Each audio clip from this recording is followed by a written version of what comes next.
Bonjour, aujourd'hui je voudrais vous parler du couple.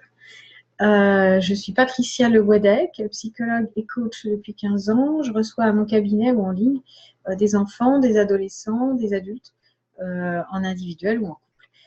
Voilà. Aujourd'hui je voudrais revenir sur le couple parce que finalement on apprend des tas de choses à l'école mais pas sur ce terrain-là, et pourtant c'est quand même une quête, c'est quand même une recherche communément partagée entre nous, de vouloir trouver, et c'est justement une vision très romantique du couple, de trouver l'âme sœur, la personne qui va nous compléter. Les contes et les films, les romans vont beaucoup nourrir cette vision-là du couple. Mais ça pose un problème, c'est que dans cette situation-là, on est dans une position de manque. Et si elle est souvent partagée, cette image-là, et cette recherche, c'est parce que justement, notre première erreur, c'est que l'être humain ne s'aime pas. Il pense qu'il n'est pas un être aimable. Donc, il a du mal à imaginer que l'autre puisse l'aimer. Donc, c'est à la fois une quête qu'il cherche, à savoir chercher des preuves pour trouver quelqu'un qui l'aime. Et lorsqu'il l'a trouvé, il a un problème. Parce que comment pouvons-nous recevoir quelque chose que nous ne nous donnons pas à nous-mêmes? C'est compliqué. Et effectivement, il va y avoir des situations comme ça de couple où il y a des processus de sabotage qui sont nourris aussi par toujours par cette même erreur. C'est-à-dire que comme je ne m'aime pas et que je ne pense pas être aimable pour qui je suis, mais que je pense que l'amour que les autres peuvent avoir de moi est conditionnel. J'ai cru qu'enfant, mes parents m'aimaient mieux parce que j'avais des bonnes notes. Ben oui, ils me disputaient moins. Ça ne veut pas dire qu'ils m'aimaient plus. Ça veut juste dire qu'ils étaient moins inquiets parce que j'avais des bonnes notes que lorsque je n'avais pas de bonnes notes. C'est vraiment important de se rappeler de ça.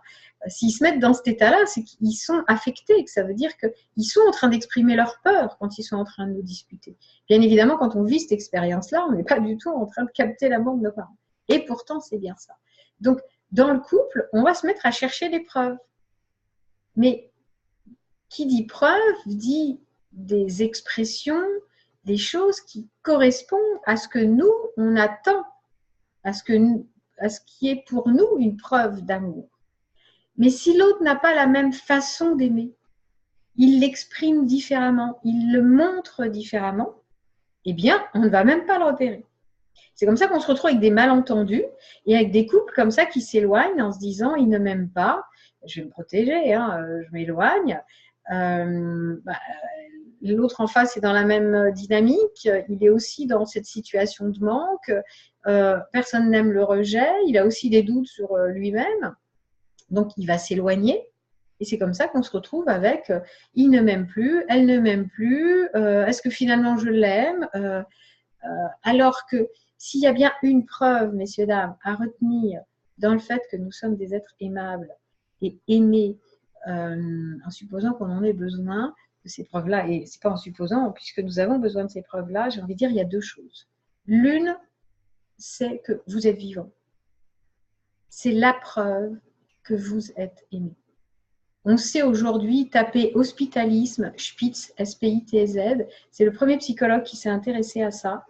Il voulait comprendre pourquoi les enfants qui étaient dans les hospices pouvaient, alors qu'ils étaient nourris, logés, blanchis, ils vivaient dans une qualité matérielle, environnementale bien meilleure que celle des enfants de parents pauvres ou d'enfants qui vivaient dans la rue.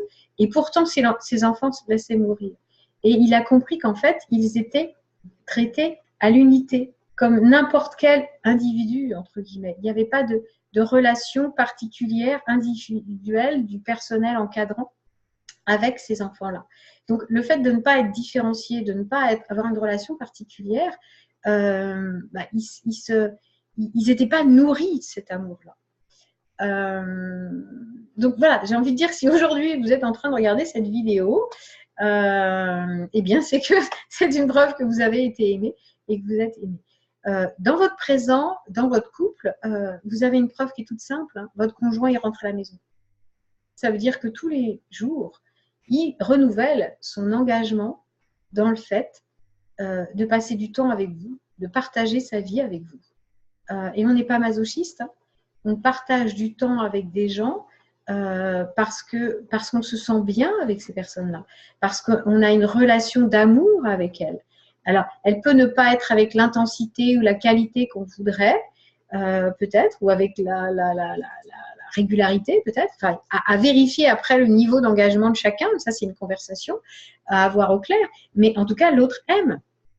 Donc, vraiment, regardez votre conjoint. S'il est dans votre vie, et c'est valable, et vous pouvez le décliner pour tout. Si vous avez des liens avec des gens de votre famille, sachant qu'on fait quand même le tri, il y a des gens avec lesquels on va s'entendre et d'autres pas, on va voir régulièrement dans notre famille et d'autres pas, dans vos amis, dans vos voisins. Si vous avez des amis, c'est la preuve que vous êtes quelqu'un d'aimé et donc d'aimable, si vraiment l'un entraîne l'autre.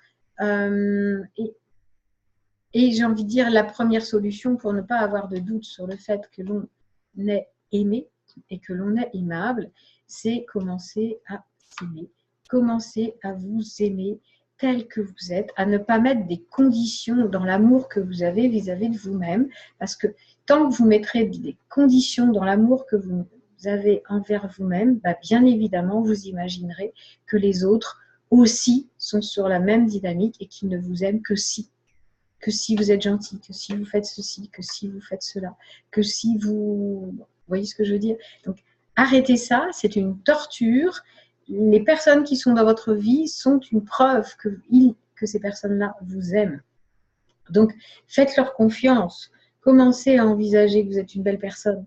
Si même ça, c'est difficile pour vous aujourd'hui, et nourrissez cette image de vous parce que vous êtes des gens extraordinaires, vous êtes des gens formidables, vous êtes des gens aimables, nous sommes des gens aimables. Quand on regarde ce que l'être humain est capable de faire comme processus de changement à sa naissance, alors qu'il est dans une immaturité totale et qu'il arrive à être entouré d'autant d'amour, de gens disponibles pour lui, pour le rendre autonome à l'âge adulte, et vraiment, nous sommes formidables. Voilà. Je vous remercie, je vous souhaite une belle journée et à bientôt. Au revoir.